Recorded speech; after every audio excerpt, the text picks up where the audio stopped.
खबरों का सारथी। नमस्कार, मैं हूं वंदना पांडे और आप देख रहे हैं के न्यूज इंडिया। बुलेटिन की शुरुआत करेंगे उससे पहले हेडलाइंस। उत्तराखंड के विकास में क्रांति का संवाहक बनेगी मातृशक्ति और सीएम ने कहा राज्य से लेकर आर्थिक निर्माण में मातृशक्ति की अहम भूमिका। केदारनाथ और बद्री धाम की यात्रा बहाल, आज से दोनों धामों के लिए ऑनलाइन पंजीकरण शुरू। गंगोत्री यमुनोत्री प्रस्थान के लिए इंतजार। उत्तराखंड में इलेक्ट्रिक यात्री वाहनों के संचालन का दायरा होगा तय, सरकार कर रही तैयारी। और महंगी नहीं होगी बिजली, यूपीसीएल की पुनर्विचार याचिका खारिज, आयोग ने बताया निराधार।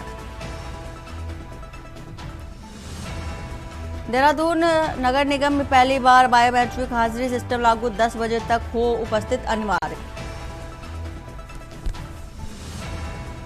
नैनीताल में हाइड्रोलिक पार्किंग के लिए हटाया गया अतिक्रमण, संयुक्त टीम ने की ध्वस्तीकरण की कार्रवाई।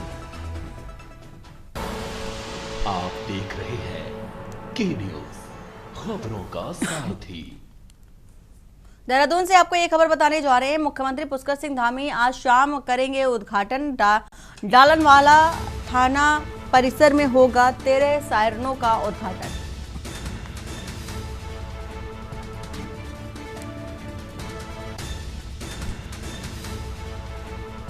तो 8 से 16 किलोमीटर सुनाई देगी इमरजेंसी सायरन की आवाज और आपात परिस्थितियों में लोगों को अलर्ट करेंगे सायरन। सीएम धामी घंटाघर पर हुए सौंदर्यकरण की भी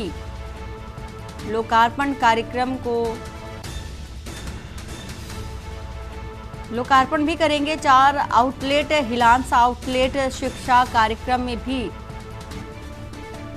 शामिल होंगे और शुरुआत करेंगे। सरकारी अमले ने उद्घाटन की सभी तैयारियां पूरी कर ली हैं। डीएम एसपी कल ही कर चुके हैं कार्यक्रम का स्थलीय निरीक्षण।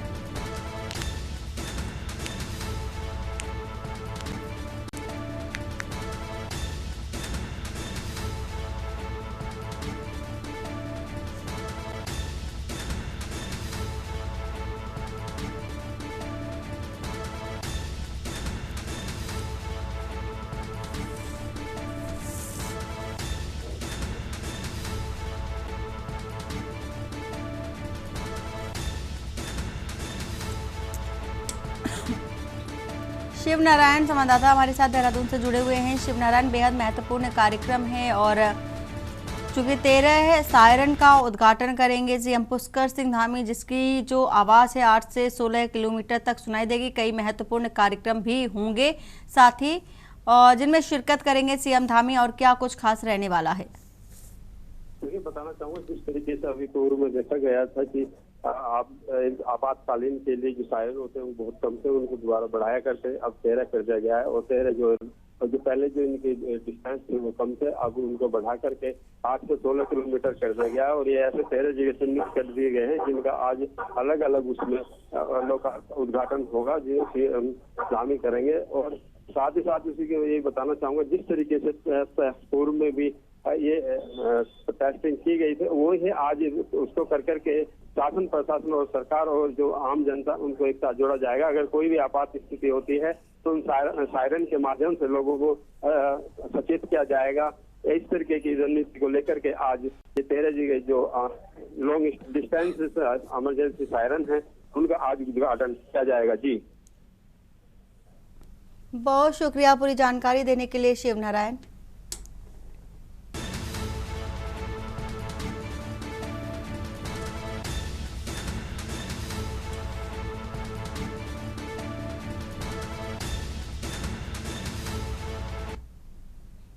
और हरिद्वार से आपको खबर बता देते हैं। हरिद्वार में प्रशासन का बुलडोजर चला है। भेल की जमीन से हटाए गए अवैध कब्जे, शिवालिक नगर मार्ग पर पीला पंजा चला। होटल के बाहर पार्किंग जमीन ध्वस्त की गई। अवैध बोर्डिंग और डीजी सेट भी हटाए गए।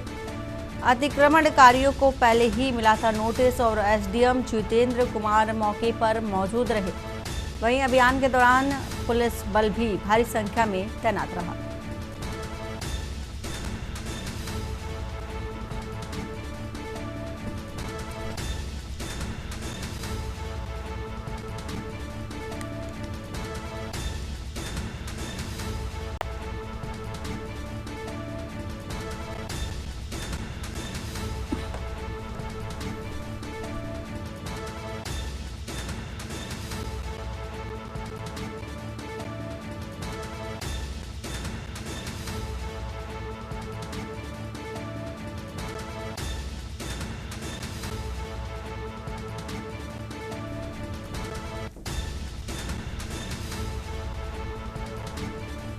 होटल के बाहर पार्किंग भी जमींदोज की गई है।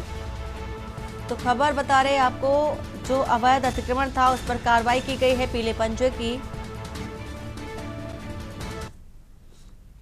और लक्सर से खबर, छोटे बच्चों के साथ मारपीट, युवक द्वारा मारपीट करने का वीडियो भी वायरल हो रहा है। घर के सामने बच्चा साइकिल चला रहा था और बाइक सवार युवक ने छोटे बच्चों के साथ मारपीट कर दी। वही घटना सीसीटीवी कैमरे में कैद हो गई। वन विभाग कर्मचारी का बच्चा बताया जा रहा है।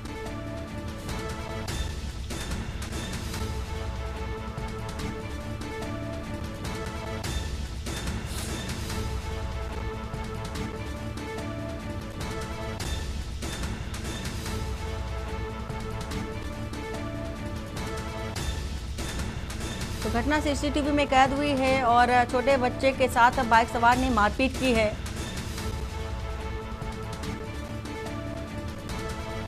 वन विभाग कर्मचारी का ये बच्चा बताया जा रहा है जिसके साथ मारपीट की गई। छोटे बच्चे के साथ लक्सर से ये तस्वीर भी आपको दिखा रहे हैं।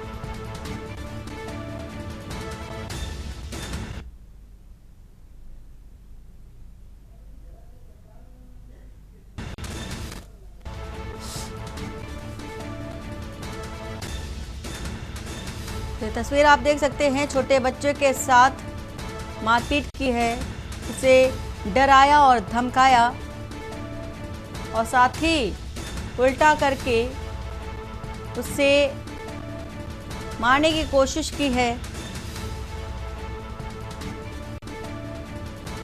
लक्सर से आपको ये खबर बता रहे हैं, छोटे बच्चों के साथ ये मारपीट करती तस्वीर सोशल मीडिया पर वायरल हो रही है।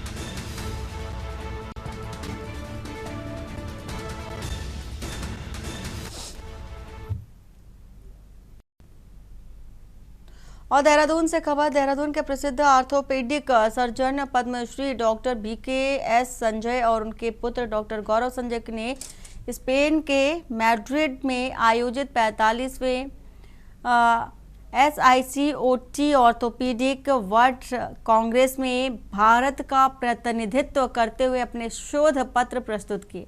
इस प्रतिष्ठित अंतर्राष्ट्रीय सम्मेलन में दुनिया भर के विशेषज्ञ शामिल हुए। पिता पुत्र की इस चिकित्सक जोड़ी ने गंभीर आर्थोपेडिक समस्याओं जैसे कि जटिल घुटना फ्रैक्चर, सेरेब्रल पॉल्सी से उत्पन्न विकलांगता, TB, एब्सेस और बढ़ती गठिया और चुनौतियों पर अपनी शोध साझा की।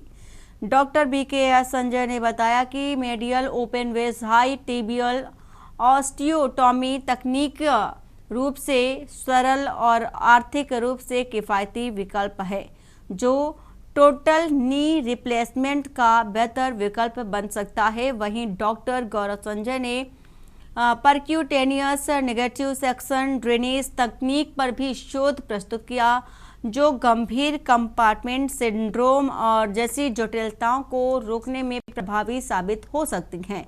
उनके शोध ने यह भी दर्शाया है कि सेरेब्रल पाल्सी के मामलों में जल्दी की गई सर्जरी से भी बेहतर परिणाम मिलते हैं और इस उपलब्धि ने न केवल उत्तराखंड बल्कि पूरे भारत को गौरवान्वित किया।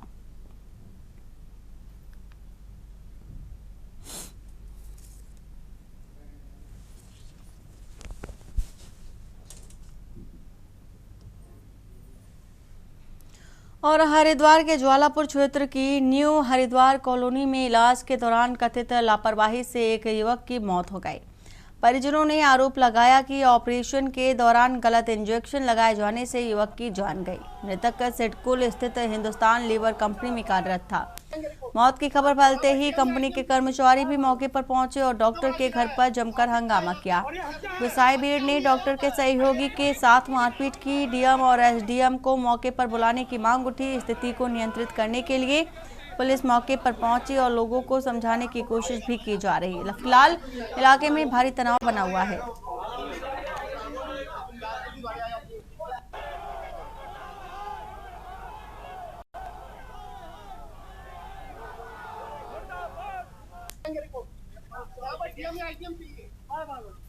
कितना बड़ा किला है, आ सकता है यहाँ पर। और ये हत्या है, हत्या हुई है यहाँ पर।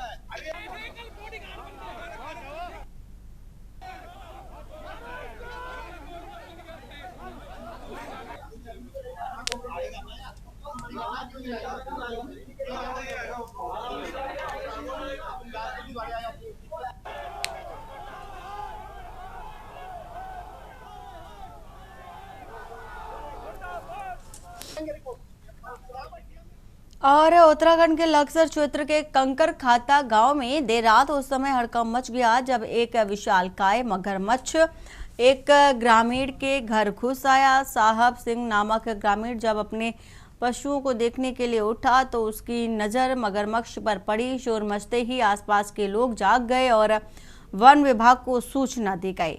मामले की गंभीरता को देखते हुए वन विभाग ने तत्काल रेस्क्यू टीम को रवाना किया। गुरजंट सिंह की अगुवाई में घंटों की मशक्कत के बाद मगरमच्छ को सुरक्षित तरीके से निकाल करके उसे सुरक्षित स्थान पर छोड़ दिया गया। रेस्क्यू के बाद गांव में लोगों ने राहत की सांस ली। वहीं वन विभाग की तत्परता की सराहना की जा रही है।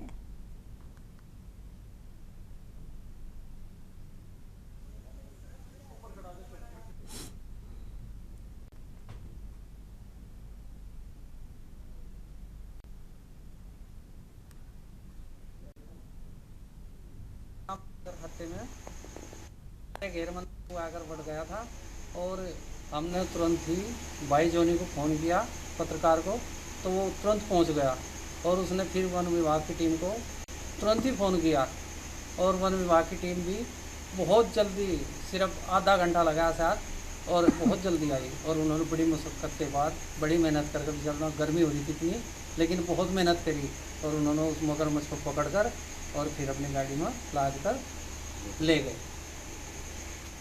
बहुत बहुत धन्यवाद वन विभाग की टीम का, भाइयों की मेहनत के लिए भी और वन विभाग के लिए भी धन्यवाद। कंकरखाता गांव से रात को जोनी जी द्वारा सूचना दी गई कि यहाँ पे एक मगरमच्छ है। क्यूआरटी लक्सर को तुरंत इन्फॉर्म करा गया और टीम वहाँ पर मौके पर पहुँची और सुरक्षित जो है मगरमच्छ को रेस्क्यू कर लिया गया। उसके बाद उसे जो है उसके वासस्थल में छोड़ दिया गया। मैं जनमानस से अपील करता हूँ, अगर कभी भी कोई वन्य जीव या मगरमच्छ दिखाई देता है तो तुरंत हमारे टोल फ्री नंबर 1926 पर संपर्क करें या फिर हमारी नियरेस्ट चौकी पे सूचना दें। तुरंत क्यूआरटी को उसके लिए एक्टिव करा जाएगा। और हल्द्वानी शहर की सांस्कृतिक और धार्मिक विरासत को जीवंत रखने वाली 147 वर्ष पुरानी ऐतिहासिक रामलीला का शुभारंभ आज झंडा पूजन के साथ हुआ है। रामलीला मैदान में आयोजित इस भव्य कार्यक्रम में शहर के गणमान्य नागरिकों ने भाग लेकर के परंपरा को संजोए रखने का संकल्प लिया और हर वर्ष की तरह इस बार भी दिन और रात दोनों समय रामलीला का मंचन किया जाएगा, जिसे देखने के लिए दूर दराज से श्रद्धालु पहुंचते हैं। स्थानीय कलाकारों और नागरिकों की निष्ठा से यह आयोजन धार्मिक आस्था के साथ साथ सामाजिक समरसता का प्रतीक भी बन गया है। आने वाले दिनों में रामलीला के विभिन्न प्रसंगों का मंचन भी किया जाएगा, जिसका दर्शकों को बेसब्री से इंतजार है।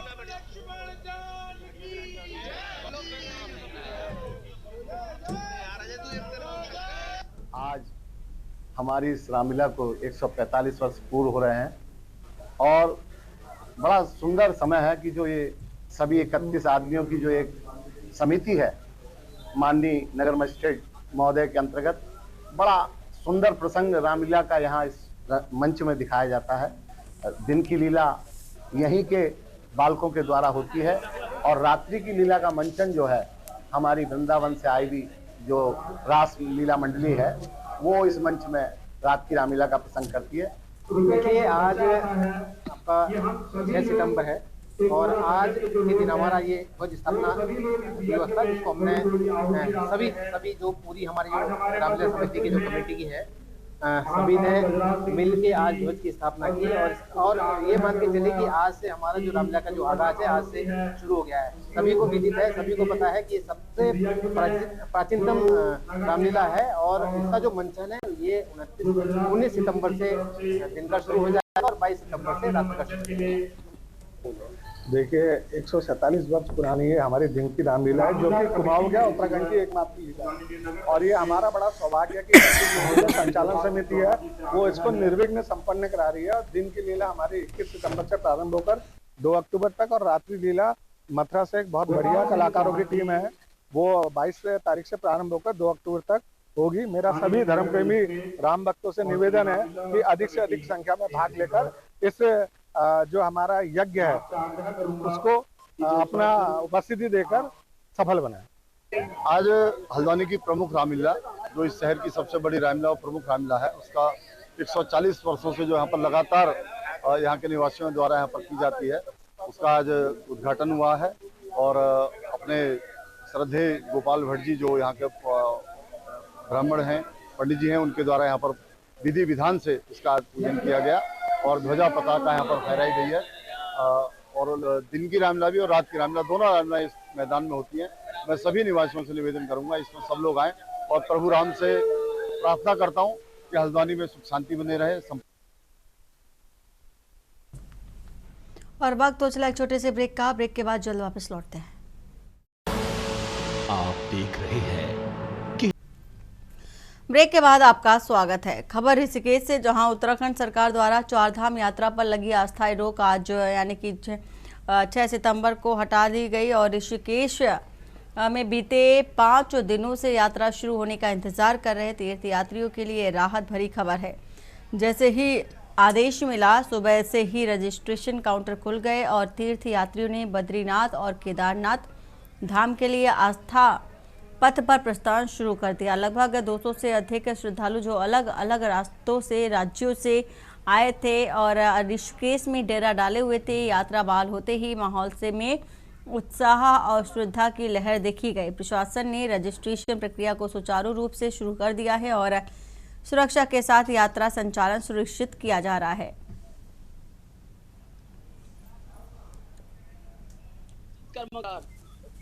हाँ, हम 34 लोग हैं। आसाम गुवाहाटी से। केदारनाथ बद्रीनाथ यात्रा के लिए। अभी यात्रा पे रोक हटा दी गई है, तो कैसा लग रहा है? सरकार ने रोक रखी थी यात्रा, आज खोल दी गई है। हमको आज अच्छा लगा, बहुत आनंद हुआ है। रजिस्ट्रेशन हो गया है? रजिस्ट्रेशन कर रहा है। आराम से हो रहा है? आराम से हो रहा है। तो कितनी देर में निकलेंगे यहाँ? हम इधर 30 मिनट आधा घंटा में निकलेंगे। मानसून की वजह से लगाई गई रोक अब चारधाम यात्रा से हटा दी गई है। शासन के आदेश हो चुके हैं और हम लोग मौजूद हैं ऋषिकेश के यात्रा रजिस्ट्रेशन सेंटर पर, जहां यात्री आ रहे हैं और पंजीकरण करा रहे हैं। पंजीकरण कराने के बाद यहां से बद्रीनाथ और केदारनाथ धाम के लिए रवाना होंगे। पंजीकरण हो रहे हैं, रजिस्ट्रेशन हो रहा है? हाँ, रजिस्ट्रेशन हो रहा है। कहाँ जाएंगे आप? हम लोग को चारधाम से जाना है। चारधाम कहाँ से आए हैं? गंगासागर से। गंगासागर से। आप कहाँ जाएंगे? हम ही जाएंगे चारधाम। अब रजिस्ट्रेशन शुरू हो चुका है, पिछले लंबे समय से यात्रा रुकी हुई थी। जी, ये बड़ी आनंद की बात है। हम लोग सभी बाबा के चरण में जाएंगे। सुनकर का इस सरकार को हम लोग धन्यवाद देते हैं। देखिए, रजिस्ट्रेशन जो कराते हैं प्रबंधक अनंत कुमार जी, प्रेमानंद कुमार जी, वो भी मौजूद हैं। रजिस्ट्रेशन आज से प्रक्रिया शुरू हो चुकी है। हाँ जी, आज से पंजीकरण की प्रक्रिया फिर से शुरू कर दी गई है और इसके साथ साथ श्रद्धालुओं को जो है यात्रा से संबंधित, मौसम से संबंधित जानकारियाँ भी दी जा रही है और आपातकालीन नंबर भी दिए जा रहे हैं। और शुरुआत में यात्रियों को ये भी कहा जा रहा है कि जैसे अगर यात्रा मार्ग बाधित हो तो अपनी यात्रा का मार्ग को डाइवर्ट कर सकते हैं। तो व्यवस्थाएं किस तरह की, क्योंकि चारधाम यात्रा जब पीक पर थी उसके बाद अब दोबारा से शुरू हो रही है? अभी तो जो सभी केंद्रों पर और यात्रा मार्ग व्यवस्थाएं तो सभी प्रकार की उपलब्ध है। यात्रियों को किसी भी तरह की कोई परेशानियाँ नहीं है, तो यात्रा श्रद्धालु फिर से अपना शुरू कर सकता है। बिल्कुल, देखिए, चारधाम यात्रा फिर से शुरू हो चुकी है। अस्थायी रूप से जो लगाई गई रोक थी वो हटा दी गई है। शासन के आदेश हो चुके हैं और यहाँ से अब पंजीकरण करा के जो यात्री हैं वो यहाँ से रवाना हो रहे हैं बद्रीनाथ केदारनाथ के लिए। यात्रियों में काफ़ी उत्साह है। ऋषिकेश से वतन कश्यप, के न्यूज़ इंडिया।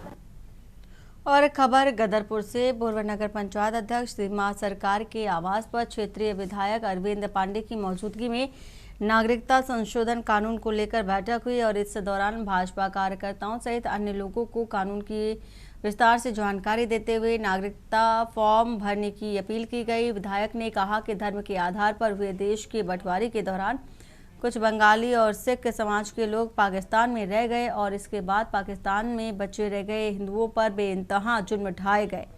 इसलिए बड़ी संख्या में लोगों को भारत आकर शरण लेनी पड़ी है और ऐसे लोगों को राहत दिलाने के लिए पीएम नरेंद्र मोदी ने कानून में संशोधन भी किया है।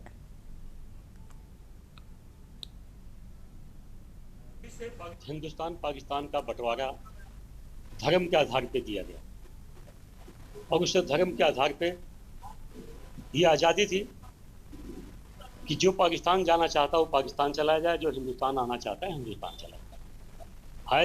ऐसे ही हमारे कुछ बंगाली लोग पाकिस्तान में रह गए, कुछ सिख लोग भी वहाँ रह गए, लेकिन समय बढ़ता गया। हिंदुस्तान के अंदर काफ़ी बड़ी मात्रा में मुस्लिम भाई भी रुक गए, सिख भाई भी रुके। हिंदू, मुस्लिम, सिख, ईसाई सभी समुदाय के लोग हिंदुस्तान में रहने लगे। लेकिन खुशी की बात यह है कि हिंदुस्तान में धर्म के आधार पर किसी का उत्पीड़न नहीं हुआ, लेकिन ठीक उल्टा पाकिस्तान में धर्म के आधार पर लोगों का उत्पीड़न चालू हुआ, जिसकी वजह से हमारे हजारों लाखों बंगालियों को उनकी हत्या की गई।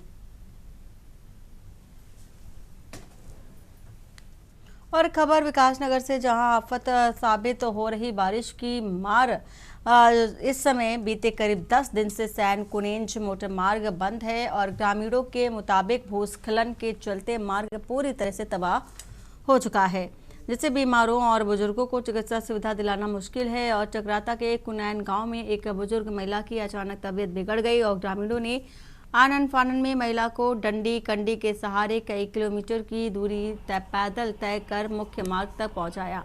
यहां निजी वाहन ने बीमार महिला को चक्राता अस्पताल पहुंचाया और तस्वीरों में दिख रहा है कि पहाड़ी पगडंडियों और क्षतिग्रस्त मार्ग से किसी को भी इलाज मुहैया कराने के लिए स्थानीय बाशिंदों को कितनी जद्दोजहद करनी होती है।